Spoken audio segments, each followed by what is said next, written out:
이번에는 제9강 경량항공기의 기준 및 정의에 대해서 말씀드리겠습니다.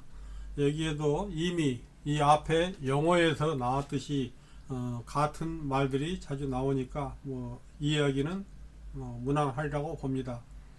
먼저 항공기에 대한 얘기가 나오는데, 경량항공기 전에 항공기라는 것은 공기의 반작용, 공기에 미는 힘을 말하는 거죠.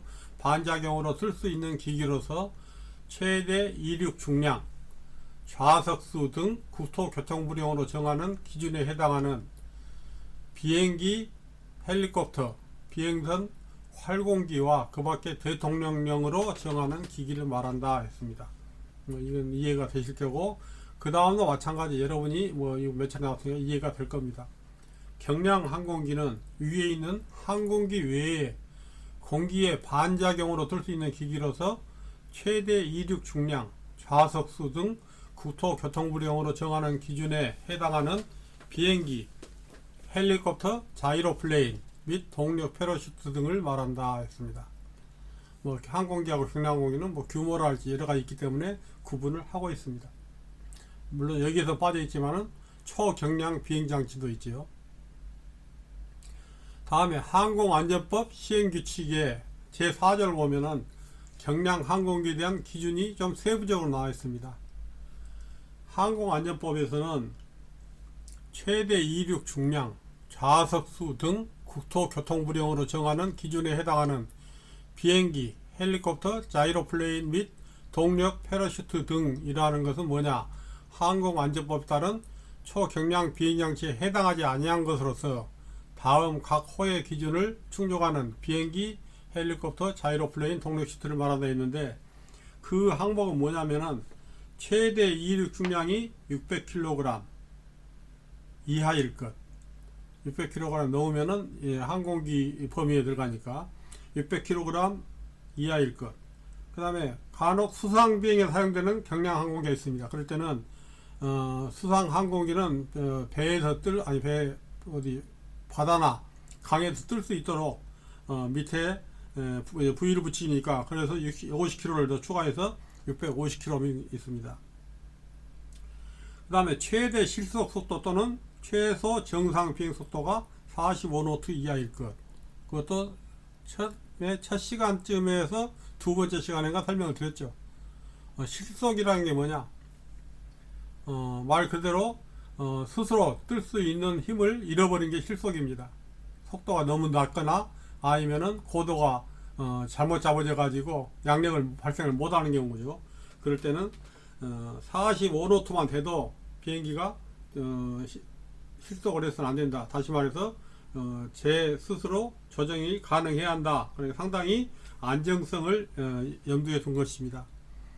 그 다음에 조종사 좌석을 포함한 탑승 좌석이 2개 이하일 것. 2인승이어야지 2인승이 넘으면 안 된다.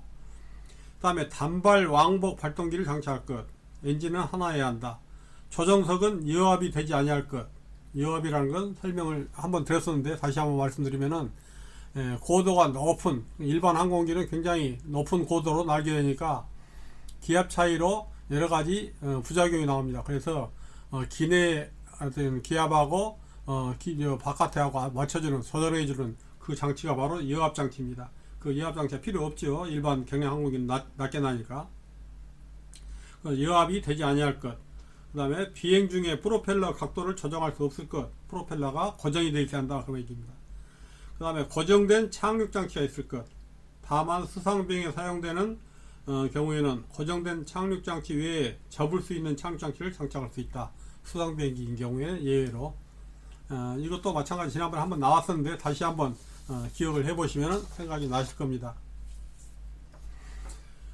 그 다음에 항공안전법 제8조 경량항공기 안전성 인증인데, 안전성 인증 항상 안전해야 합니다.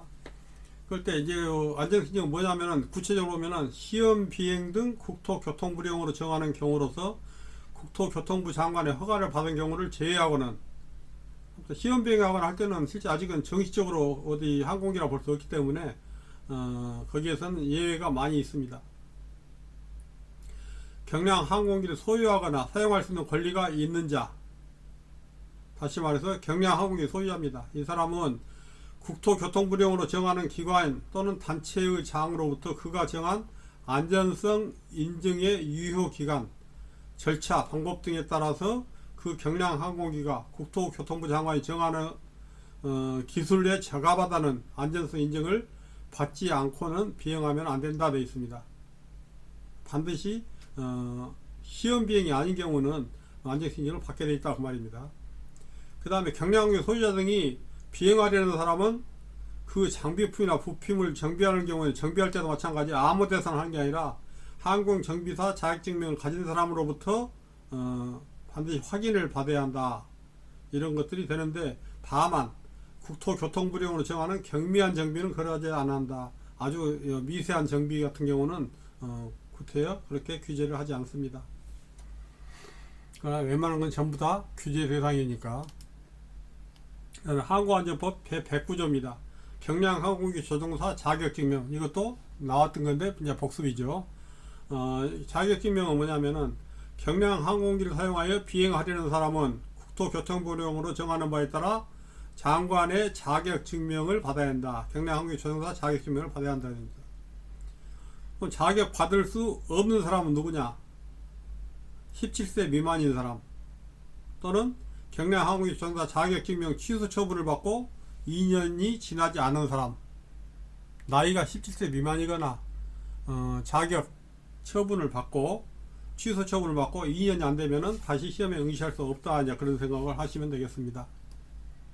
그 다음에 경량 항공기의 이륙 착륙 장소, 이것이 118조인데 누구든지 경량 항공기를 비행장 또는 이륙장이 아닌 곳에서 이륙하거나 착륙해서는 안 된다 그랬습니다. 일단은 군 비행장은 제외합니다. 군 비행장은 등록이 안 돼 있더라도 자체적으로 해서 제외가 됩니다. 다만 안전과 관련한 비상 상황 등 불가피한 사유가 있는 경우에는 국토교통부 장관의 허가를 받으면 관계없습니다. 그 다음 119조입니다. 경량 항공기 무선 설비 등의 설치 운영 의무, 이것도 지난번에 첫 시간에 나왔었습니다. 국토교통부령으로 정하는 경량 항공기에 사용하는 사람은 무선 교신용 장비, 항공기 식별용 트랜스폰더 등 국토교통부령으로 정하는 무선 설비를 설치 운영하여야 한다. 이것도 나왔었습니다. 그 다음에 항공안전법 120조는 조종사의 준수사항입니다. 경량 항공기 조종사는 경량 항공기로 인하여 인명이나 재산의 피해가 발생하지 아니하도록 국토교통부령으로 정하는 준수사항을 지켜야 한다. 경량 항공기 조종사는 사고가 발생했을 때는 지체 없이 국토교통부 장관에게 그 사실을 보고해야 한다. 다만 경량 항공기 조종사가 보고할 수 없을 때는 그 경량 항공기 소유자 등이 경량 항공기 사고를 보고해야 한다. 당장 뭐 다쳤거나 굉장히 위급한 상태에서는 할 필요가 없죠. 그럴 때는 소유자 등이 보고를 하게 되어 있습니다. 그 다음에 이것도 준용 규정. 준용 규정이라는 것은 준해서 한다, 이제 그 말이 저 있어요. 일정한 표준이나 기준에 준하여 사용함을 의미한다. 법적 개념으로 필요한 경우에 그 한도 내에서 변경을 가하여 적용한다는 것을 말한다. 뭐 어려운데 아무튼 준해서 기준한 걸 준용이라고 합니다. 그럼 경량 항공기에 대한 규정 규정은 뭐냐면은 항공기하고 똑같이 한다 그 말입니다. 결국은. 그래서 경량 항공기 등록에 관하여는 항공안전법의 규정을 준용한다 되어 있습니다. 항공안전법은 여기서 항공기 등록에 대한 거죠. 그 다음에 경량 항공기에 대한 주류 등의 섭씨 사용 제한에 관해는 주류 등의 섭씨 사용 제한에 준용한다. 뭐 큰 대형 항공이나 경량 항공이나 기준은 똑같이 한다 그 말입니다.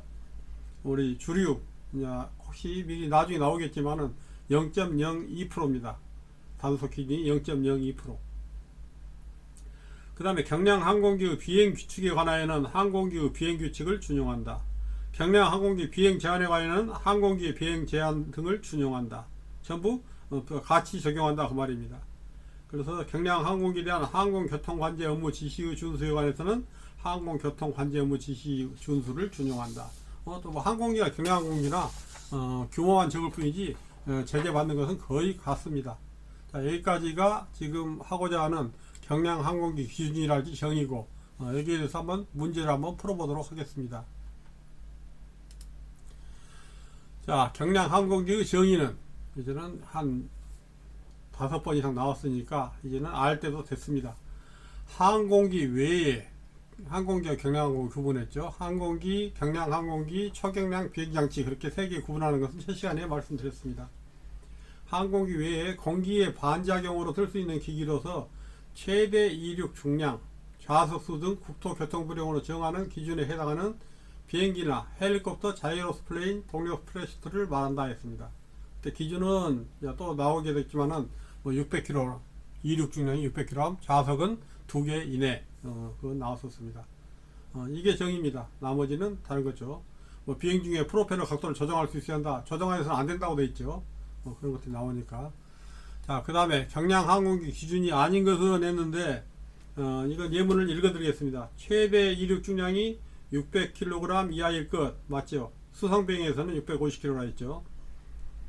뜰 수 있는 뭐 장치가 밑에 붙어야 하니까. 그 다음에 최대 실속 속도 또는 최소 정상 비행 속도가 45노트 이하일 것. 45노트만 돼도 정상적으로 운항할 수 있어야 한다. 안정성이 있어야 한다. 그 말이죠. 그 다음에 조종사 좌석을 포함하여 탑승 좌석이 2개 이하일 것. 2인승까지가 경량항공기다. 더 넘으면 안 됩니다.